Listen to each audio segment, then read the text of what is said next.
Make dosa in minutes. You mean print dosa in minutes? மனசாட்சி வேணாமாடா இந்த மாதிரி இன்வென்ஷனுக்கெல்லாம். ஆக்சுவலாக தோசை பண்ணுறதுக்கு நிமிஷங்கள் தான் ஆகும். உள்ளே போய் சமைக்கிறவங்களுக்கு தெரியும்.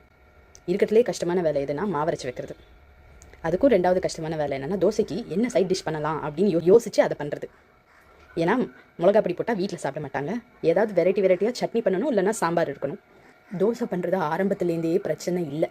ஒரு கரண்டி மாவை எடுத்து தோசைக்கல்லில் போட்டு சுற்றி 1 நிமிஷம் 2 நிமிஷம் வேலையை திரும்ப அனாவசியமாக ஒரு மிஷினை கொண்டு வந்து எங்கள் கையில் கொடுத்து அதை நாங்கள் எப்படி யூஸ் பண்ணுறதுன்னு கற்றுக்கிட்டு எலக்ட்ரிசிட்டி பில்லை ஏற்றி 10 நாபு திருகி 10 பட்டன் அமுக்கி ஒரு தோசையை கொண்டு வந்து, அதுவும் அரவேக்காடு தோசை.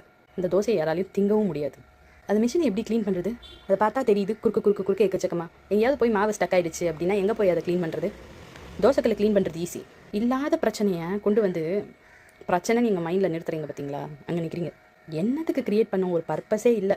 ஜெனுவினாக உங்களுக்கு எதையாவது இன்வென்ட் பண்ணணும், பொண்ணுங்களுக்கு லேடிஸ்க்கு ஹோம் மேக்கர்ஸ்க்கு ஹெல்ப் பண்ணணும் அப்படின்னு தோணுச்சுன்னா உள்ளே போய் எண்டு டு எண்டு எல்லா வேலையும் ஒரு நாள் எடுத்து கையில் செஞ்சு பாருங்கள்.